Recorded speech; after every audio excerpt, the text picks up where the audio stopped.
Bonjour, bienvenue sur la chaîne Carpe Diem. Je vais vous faire l'unboxing du tarot onirique de Chiro Marchetti. Donc il n'y a pas longtemps, je vous avais présenté l'autre tarot que j'ai reçu. Ça y est, j'ai un trou de mémoire encore. Donc là en fait j'ai tous ces tarots sauf un, le tarot doré, mais je l'avais eu et je l'avais revendu. Donc je sais pas si un jour je me le procurerai, mais là en fait j'ai tous ces jeux. Donc, alors je l'ai commandé sur Vinted et je l'ai reçu. J'étais très surprise. Donc comme quoi que parfois on peut avoir aussi des belles choses sur Vinted. Il était tout neuf sur blister. Hop. Donc il arrive dans une boîte dure comme ça aux éditions Exergue. Donc un conducteur de char émerge de l'écume, une femme arbre à capuche porte un nourrisson rayonnant, un empereur se dresse au-dessus d'une ville irréelle tenant dans chaque main une colonne de lumière, un dieu soleil jongle avec des planètes. Ce coffret vous dévoile 83 cartes, donc il y en a plus que 78, magnifiquement illustré par Chiro Marchetti représentant les images oniriques saisissantes qui jalonnent un voyage de profonde découverte intérieure. Ces arcanes ne se penchent sur les rêveries ou les fantasmes, mais bien sûr les rêves à proprement parler, ceux qui vous emmènent dans un autre monde pendant votre sommeil. Et parce que les cartes de ce tarot nous rappellent les contes de fées, les mythes, les légendes, des personnes, des lieux et des objets qui nous sont familiers, elles apporteront toujours une matière plus profonde et plus universelle que les fragments de nos rêves. Grâce au travail remarquable d'interprétation de Lieberstein, mêlant avec fluidité des éléments de la Kabbale, de la psychologie et de l'astrologie, vous approfondirez la symbolique et la signification de chaque carte au fil du livre explicatif de 167 pages. Donc il est au prix de 26 €. Donc la boîte est comme ceci. Et on a les cartes. Ah, vous voyez, le truc, regardez, vous voyez, le coffret il est tout neuf, hein, je l'ai ouvert devant vous. Et ça, c'était déchiré. Donc ça, c'est au moment de la mise en boîte. Donc le coffret à l'intérieur, il est simple, hein, il est comme ça. Et on a, j'ai eu peur, je crois qu'il n'y avait pas de livre. Donc on a le petit guidebook en français. Donc là, on a un sommaire avec l'introduction, le système symbolique ésotérique dans le tarot onirique, interpréter les cartes, le tirage de l'histoire, introduction aux arcanes majeurs, les arcanes majeurs, introduction aux arcanes mineurs et les arcanes mineurs. Donc là, on a une introduction, donc, qui est assez longue. Hein. On a le système symbolique ésotérique dans le tarot onirique. Donc là, vous voyez, on a les lettres hébraïques, là, l'alphabet hébraïque ainsi que les atouts qui leur sont attribués. Ensuite, on a l'astrologie, donc le fou avec représenté la planète Vénus, et on a les signes. Donc ça, c'est super parce que moi, à chaque fois, je ne les reconnais jamais, à part il n'y a que celui-ci, le scorpion, que je retiens, et le sagittaire parce que c'est mon signe astrologique. Mais sinon, c'est vrai que je ne les retiens pas. Donc voilà. Avec les planètes aussi. Donc là, on vous dit, hein, le 2 de bâton en Mars, en bélier, le roi de bâton, 2 tiers sagittaire, 1 tiers scorpion. Interpréter les cartes, le tirage de l'histoire, donc c'est un tirage à 9 cartes, donc c'est bizarre hein, comment ils sont entreposés, 1, 2, 3, 4, 5, 6, 7, 8, 9. Conçu spécifiquement pour le tarot onirique, le tirage de l'histoire vous encourage à regarder votre vie et votre situation comme une histoire. Il fournit également une méthode d'investigation et de remise en question des histoires racontées par notre esprit conscient. Notre bonheur ultime dépend beaucoup de notre volonté de remettre constamment en question ces histoires égocentriques qui ne servent qu'à nous stresser. La position de la première carte s'appelle l'histoire et cette carte est un microscope du tirage complet. Les autres cartes sont le reste de l'histoire et servent à exacerber et à développer les thèmes découverts sur la première carte. Oui, donc c'est celle-ci, la première carte. Donc l'histoire, donc de la première carte et le reste de l'histoire. Donc la première carte, retournez la première carte et placez-la en position 1. La deuxième carte et placez-la en position 2. Ok, nana. Position 2, ce que vous pensez. Position 1, l'histoire. Position 3, ce que vous obtenez. Position 4, ce que vous ressentez, ce que vous méritez, ce que vous dites, ce que vous êtes, ce dont vous avez besoin, ce à quoi vous vous attendez. Donc voilà. Et là, on vous dit, hein, les lignes ont un sens. La ligne supérieure 6 de 9 correspond plus au mental. Donc 6 de 9, ça, c'est le mental. 4, 1, sac émotionnel. Et 7, 3, 8, le plan physique. Donc c'est super bien expliqué. Je le ferai, ce tirage. Introduction aux arcanes majeures. Donc, on a une introduction. Et après, on a donc les arcanes. Donc, il n'y a pas d'illustration. Non, il n'y a pas d'illustration. Donc, là, on commence avec le fou. On a des petits mots-clés. Et là, après, on a l'essence de la carte. Donc, vous voyez, il y a pas mal... il y a beaucoup à lire, hein, quand même. Hein. Et après, vous avez aussi la lettre hébraïque associée et l'astrologie. Donc, on a 1, 2, 3, presque 4 pages pour une carte. Donc, pour les majeurs, c'est tout comme ça. Et le 7 de bas. Et voilà. Et les mineurs, on a un petit peu moins. Bon, ça, c'est comme souvent, hein, de toute façon. Donc, dites-moi si vous l'avez, ce tarot, là, si il est bien, si vous avez lu le petit livre. Il a l'air d'être... et le palais de denier. On a la carte du palais de denier. Et je crois qu'il y a la carte de la cabale aussi en plus. Bon, on regardera. Donc, le dos des cartes est comme ceci. Donc, elles sont plus grandes qu'un... Elles sont plus grandes qu'un tarot normal.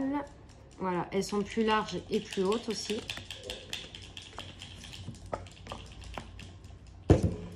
Elles sont de très bonne qualité par contre. Elles sont brillantes, elles sont glossy. Je ne sais pas si vous voyez bien. On a des tranches dorées.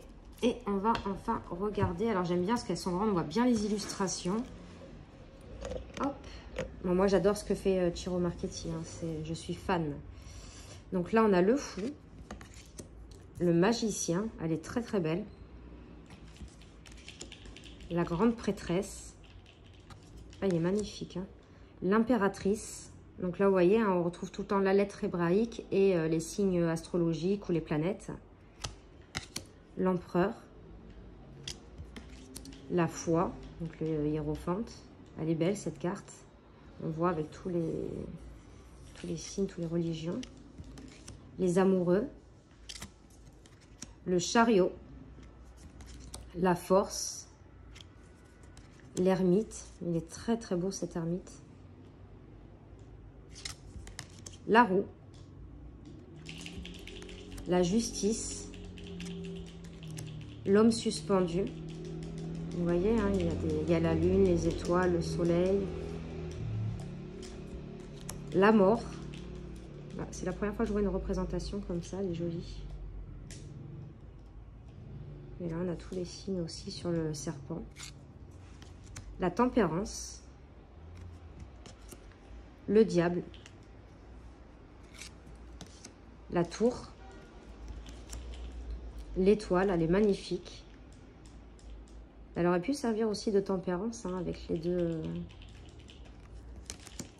La lune, magnifique avec ce loup et ce berger allemand. Et les petites chauves-souris en haut. Il est beau celui-ci. Hein.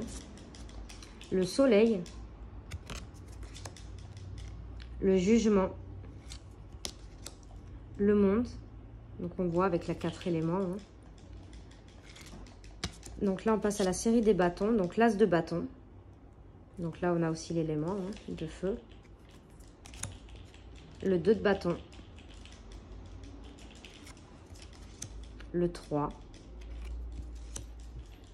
Le 4. Le 5. Le 6, le 7, le 8, le 9, le 10, le valet, le cavalier. Vous avez remarqué dans tous les jeux de Chiro Marchetti, les cavaliers, ils n'ont pas de visage, ils sont tout le temps en armure. La reine, elle est magnifique. Et le roi. Ensuite, on va passer à la série des bâtons. Donc, alors ça, c'est le palais de bâtons. Donc, c'est une carte supplémentaire hein, du jeu. Hein. Donc, en fait, c'est la série des coupes, pardon. Donc, l'as de coupe. Le 2. Le 3. Le 4. Le 5. Le 6. Le 7, le 8, le 9, le 10, j'adore celle-ci.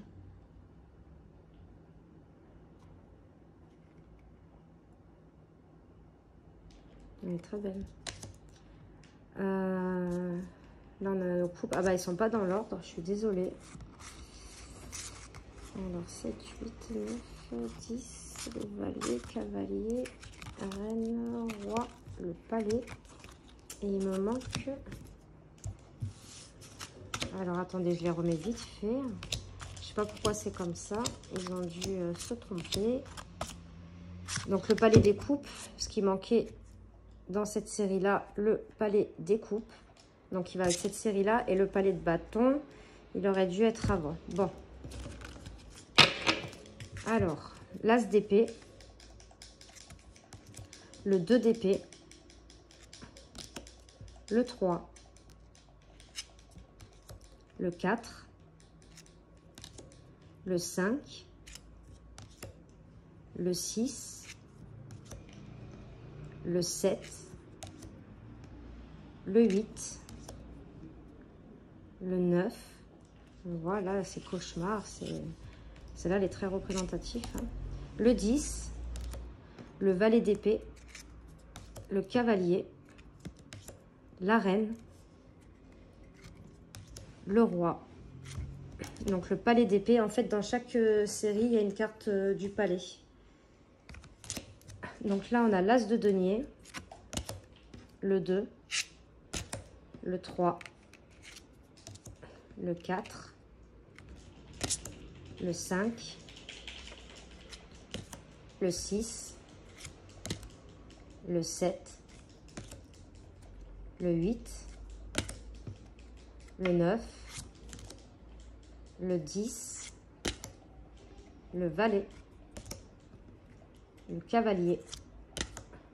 La reine. Le roi. Le palais de denier. Elles sont super belles ces cartes, le palais, des palais. Là, on a l'arbre de vie aussi. Donc, une autre carte supplémentaire.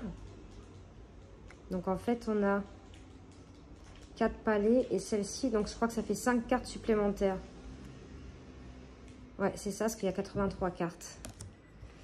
Et donc là, tout à l'heure, il nous manquait dans la série des coupes le valet, le cavalier, la reine et le roi.